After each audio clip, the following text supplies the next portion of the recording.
Hi everyone, welcome to week 2 of Classroom Culture. This week we're going to talk about creating meaningful activities, tiering the lessons to meet the needs of all students. I hope that you got some ideas out of the first week last week, and that you were able to look at your classroom culture and possibly upgrade certain areas of your classroom or of your routine every day to make sure that everybody has a voice. And we're going to continue on that same sort of line of thinking this week as we talk about activities in the classroom. There are easy ways to make sure that everybody's voice is heard in the classroom while you're teaching. And they don't always have to result in tiering activities or tiering lessons or recreating the wheel, as long as everybody feels that they have a voice. So one way to do it is to do quick check-ins, which means that perhaps you do an exit ticket at the end of a lesson to see who got it and who didn't get it. And based on that ticket, the kids would be grouped the following day for a second lesson based on the same topic. Those groups should be fluid in that sometimes kids get the lesson and sometimes they have an off day and they don't. And so it's very important to keep in mind that these groups should always be fluid, so that yes, there are going to be those kids that are typically grouped in the lower end or don't quite reach that sort of accelerated group in term when you're grouping according to ability. So doing check-ins often results in kids getting a concept that you weren't sure that they could get, and if they mastered it, they should be able to work at a different level with a different group of kids. But checking in with them allows you to do either a quick exit poll or a quick tally mark or something that shows you what the kids learned and what they still need help with, so that even those kids that typically would fall into the top range might not have understood the lesson, and you assume that they would be in that higher echelon group, and when in fact they're not. And so doing those quick check-ins helps you keep in touch with everybody in your class, making sure you're giving everybody a voice. Again, this is another way to check in, having one-on-one meeting times, especially with the older kids when they could be working in groups or working independently, as you see in the picture, taking the time to go over to each of your students to see what's going on, or sending them an email, or however your communication was with your students, making sure that you have those one-on-one meeting times so the kids feel, even with a 5-minute check-in every once in a while, they feel that you have their back, and that setup of trust and respect that might have been created if you started having morning meetings, or if you started having CPR groups in your classroom following the responsive classroom model that we looked at last week. These times become precious to the kids, and so when you don't have the time to meet with them, or they still know that you have their back because you take that extra time with them, so that no matter where the kids fall on the spectrum on the continuum of learning, they know that you know where they are.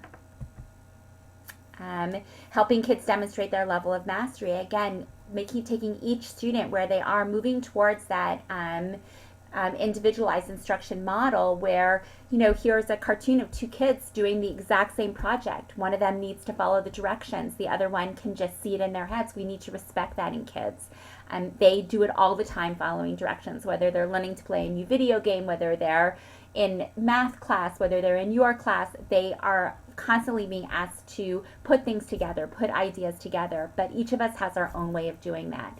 And in our classrooms, I think it's vital for us to be able to allow each child to show, look, I can do it, but might not be able to do it the way you want me to do it, but I can do it. And allowing them that chance to work on it at their own pace or work at it at their own way to still achieve that level of mastery. The boy will still have an airplane, and I'm not sure about the girl. Looks like she's on her way, but they're just going to get there in different ways. Building that sense of community in your classroom is huge, and I think if you picked out 4 or 5 words from this diagram, you would be able to see that all of these pieces are vital in terms of forming a community. And once that community is established, the idea that I'm smarter than you are, or my work is more challenging than your work, should not be part of a daily discussion. I'm not going to say that it's not going to exist in your classroom at all, because it does. Competition is there no matter what, but we're fighting against it. We're creating a classroom of elevator people that are going to help keep each other on the upward cycle. different ways to still tier your activities, but lend the respect that all learners should deserve. I'm going to show you 2 different ways to do this. One is the RAFT activities. To do this, RAFT stands for roles, audience, formats, and topic. Sorry.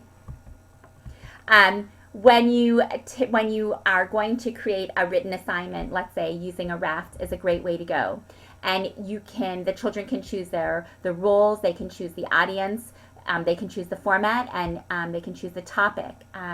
You're going to offer a variety of choices for the kids, and then their outcome might depend on their readiness level. So some kids might be writing more than others. Some might take a higher end level of audience or role or format. But everybody's going to be doing the same kind of work, and the best part about it is they have choice. So when you look at roles and audience, they could be well-known people or charters to lesser-known people, basic essential items to more esoteric items, easier to understand points of view to more intangible perspectives. The format, some might be shorter, some might be longer in terms of their prep, their process or presentation. Some of the formats might be more familiar to the kids, some might be unfamiliar. There might be single steps to the formats, there might be multiple steps.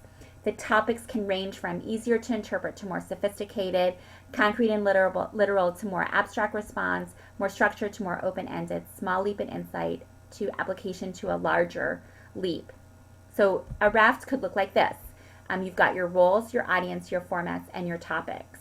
Depending on where the kids are, they can take any of these ideas, they can mix them, they can match them. A fish, a fisherman, an advertisement, and the topic is fishing as a waste of time. So the kids can choose, because they have that sense of choice in terms of the roles and the audiences and the formats and the topics. You might want to push them in one way or another, but that freedom of choice helps the kids to feel better about the work that they're doing. They have a say in what they're doing. They can choose the format in which they write it in. You're going to help them to create the parameters based on their readiness, but they have almost the same choices as the rest of their class. Again, the G would stand for grade at grade level, and the A would stand for above grade level, and we're talking about the tortoise and the hare. So the roles range, the audience, the format, the topic, and you can see it goes from the most basic, the top level, to a more advanced at the bottom. But it's up to you and it's up to the child. Some of them, their strengths might be in the fact that they have an active imagination. And so the roles and the audience and even the topic might be more advanced, but the format might have to be tailored to meet their level. Or maybe they're very good at formatting, their writing skills, their technical skills are high, but their creativity is low. Again, helping them to make the right choices, but giving them that sense of choice is crucial. For those of you that take the summer course with me, cubing is another great way to make sure that kids have that sense of choice in their activities, and you can provide a choice of activities. Taking a standard cube, write 6 questions that ask for information in a selected unit. Design different levels of questions using Bloom intelligence levels that probe the unit, and keep one question opinion-based so there's no right or no wrong answer to it. Step 2, design the first cube as your average cube. Design 2 more, 1 higher and 1 lower. All cubes need to cover the same type of questions. Label the cubes so you know the levels.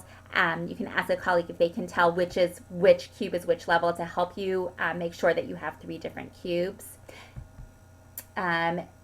These are different ideas to put down on each side of the cube. Describe it, look at the subject closely, perhaps with your senses as well as your mind. Compare it, what is it similar to, what is it different from? Associate it, what does it make you think of? Analyze it, tell how it is made, what are its traits and attributes? Apply it, how can it be used?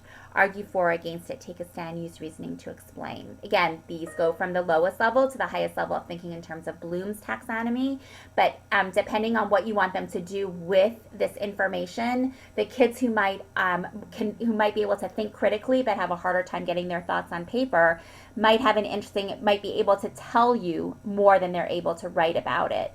So they might master the material if they're telling you a story, if they're telling you about a parsha, if they're telling you about a certain piece of Gemara text. They might be able to tell you, but they might use higher level thinking in doing that. It's the writing that makes it more challenging. So keeping all of these things in mind when you design activities, when you give choice for the activities, helps to value the student's learning, building that sense of community.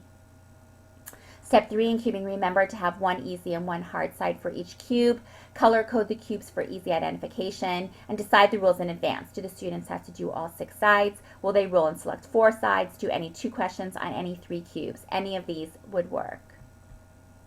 Another way to do this is more of a tic-tac-toe kind of idea. They have to choose 3 of these activities to do, or over the course of the unit they would have to do all 9. But in this one, we're really looking at different learning styles, different ways of showing the mastery of the subject. And I don't want you to think that every single lesson that you do has to follow this model, not even by a long shot. But I think every once in a while, if you put your lesson on its ear, if you think about ways in which you can bring more learners into the conversation, you're going to have a much more fluid classroom with more trust and more community spirit. This would be a traditional way of looking at a tiered activity. At the very top, you're going to be able to write down what should the students know, understand, or be able to do, pre-assess them, think of an initiating activity that would be for the whole class, and then design 3 tasks based on their readiness. Now, how can we help all our students feel part of the classroom community? It can be by having a morning meeting. It can be by having that one-on-one. It can be exit tasks, exit cards when they leave to ensure that you know where they are in terms of their learning. Thinking, being proactive, being reflective in your process will help you to reach more of your students most of the time. And it's this week what we're going to be doing is I'm going to give you a variety of examples of tiered activities for you to look at, and then you're going to design a lesson in which I've asked you to tier 3 activities. I want you to tier it according to readiness, so that you're going to probably have 3 different groups, but I want you to be very cognizant of the kind of activity you're going to actually ask each group to do, to make sure that one doesn't get more work or one doesn't get more interesting work, but that it's really thought of in terms of respecting where the kids are and what they know. So good luck, and I look forward to seeing what you do.